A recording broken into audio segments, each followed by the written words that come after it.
So in this video, I want to talk about storytelling techniques. So Steve Jobs once said that the most powerful person is the storyteller.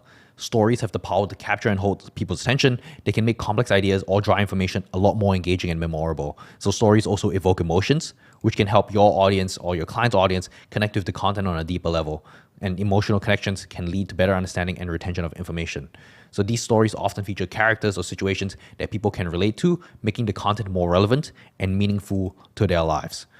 The most common misconception is that you have to have storytelling in an educational video, right? So some of the videos that we write will be entertainment videos, some of it will be education videos. And actually in education videos where you're teaching the viewer something new, you can also have storytelling, right?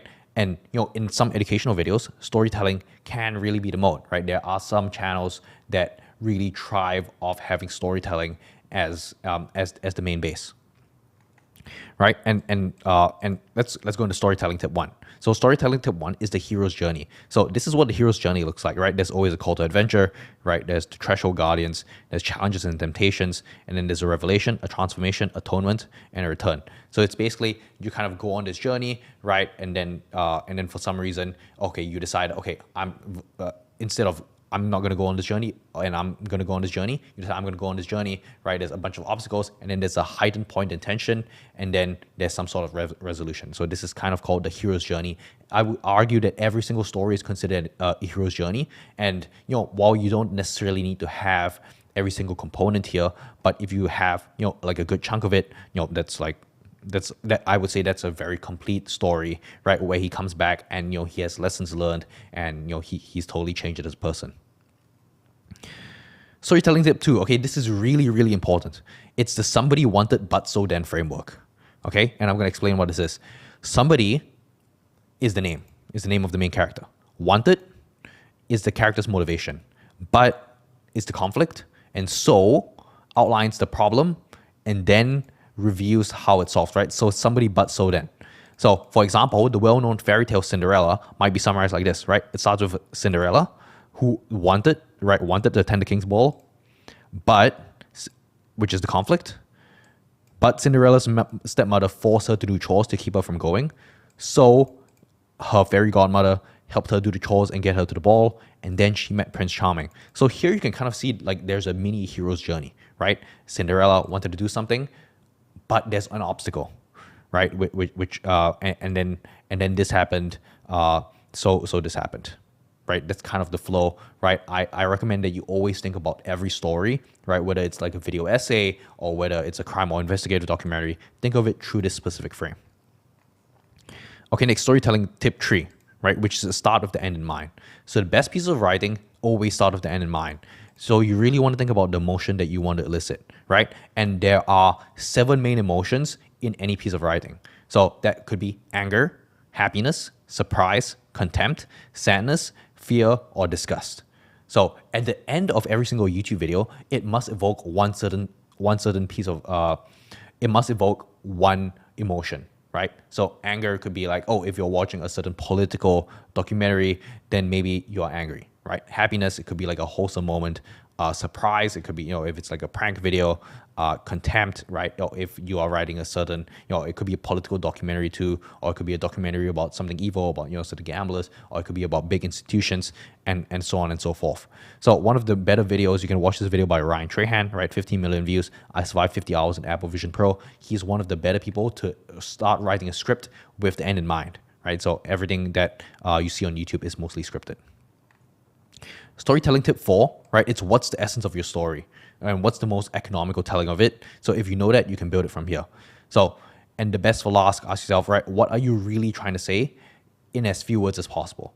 So you want to strip away everything that distracts from the goal, right? Be concise in your stories, kind of like Chekhov's gun. So what does this mean specifically, right? So you want to figure out what is the main lesson in the story, what are the main elements of the story, right? And if there's a certain element that doesn't really add to it, you can remove that part from the story, right? And so like what I wrote here over here related to Chekhov's gun, it's more like when you have when you introduce a certain element in the story, there must be a reason for why that element is there, right? You can't just put your character in a farm for no reason, right?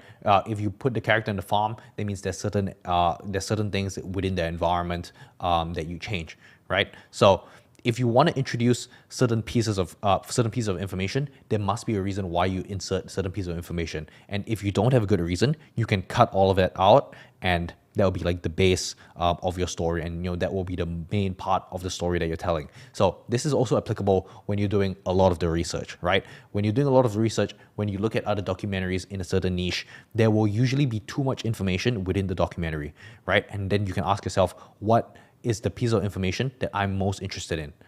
And then you can take those main pieces of information and remove the information that isn't so applicable, and then you can make a full documentary script based off that. And storytelling tip number 5, right, is to create contrast. So you can use the what is versus what could be framework. So you first want to describe the reality, what is, and then next describe the potential future, right? So this framework forces you to create contrast to craft a captivating narrative. So basically, it could be, oh, I was like really poor, and I grew up in a family that always fought, and then the ending could be that, oh, I really wanted to have a happy and loving family, and I really wanted to have a lot of money and be really rich. So that's like a contrast. So that contrast can be built on a certain emotion, right? It could be like, oh, like longing, I'm here, I really want to be there. So creating contrast is one of the best ways to show the emotion that the specific character has. So create contrast when you can. So it is the difference between, doing this thing could be the difference between you making $100K a month versus making $1 million a month, for example. Or if you don't do this certain thing, you will be completely broke. But if you do this certain thing, you will be able to make $5,000 a month with YouTube script writing, for example. And storytelling tip 6 that I have is to keep it simple. Right? You need to make it simple but significant, right? A good story may be complex, but a really great story is really simple.